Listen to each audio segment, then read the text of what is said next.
కుమార్ గారితో పాటు గౌరవ సహచార మంత్రివర్గ సభ్యులు, గౌరవ శాసన సభ్యులు, ఈ ప్రభుత్వ పరంగా ఈరోజు మనం మహిళలకు సంబంధించి మరొక ప్రధానమైన కార్యక్రమం మహాలక్ష్ములను చేయాలని, కోటీశ్వరులను చేయాలని ఈ ప్రభుత్వ సంకల్పనకి మీ అందరి ఆశీర్వాదం కోరుతూ ఈరోజు ఈ పథకం మీ అందరి ముందట ప్రవేశపెట్టడం మా కాంగ్రెస్ పార్టీ నిజంగానే అదృష్టం. ఈరోజు మీ అందరినీ కూడా కోటీశ్వరులను చేయాలని ఆనాడు కాంగ్రెస్ పార్టీ ప్రభుత్వంలో 2006లో ఆనాడున్న కాంగ్రెస్ పార్టీ ప్రభుత్వంలో ఒకటే మాట చెప్పాం, మీ అందరినీ లక్షాధికారులను తయారు చేస్తామని. పావులా వడ్డీ రుణాలు ఇచ్చాం.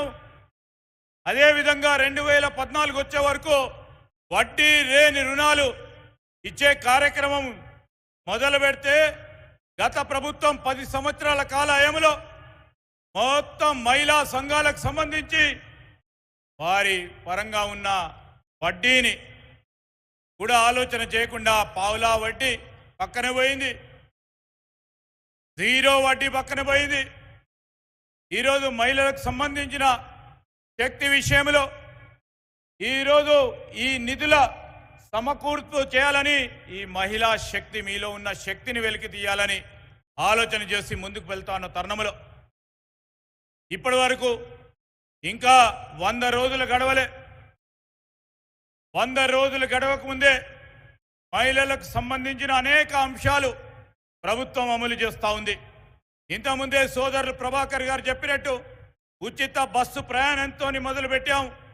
దానికి తోడు 500 రూపాయల గ్యాస్ సిలిండర్తో పాటు ఈరోజు 200 యూనిట్ల ఉచిత కరెంటుతో పాటు మొన్న ఖమ్మంలో మరి అందరికీ నిరుపేదలకి ఇల్లు ఇచ్చే కార్యక్రమాన్ని మొదలుపెట్టిన తరుణంలో ముఖ్యమంత్రి గారు మహిళలకు సంబంధించి ఒక ప్రధానమైన కార్యక్రమం చేపట్టాలి.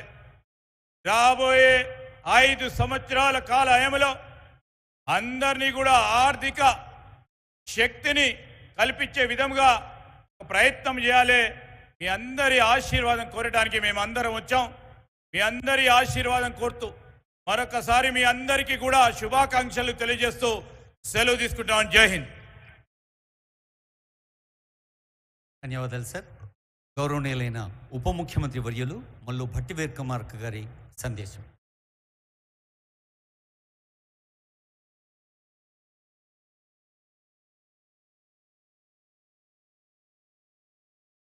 గౌరవ ముఖ్యమంత్రి వర్యులు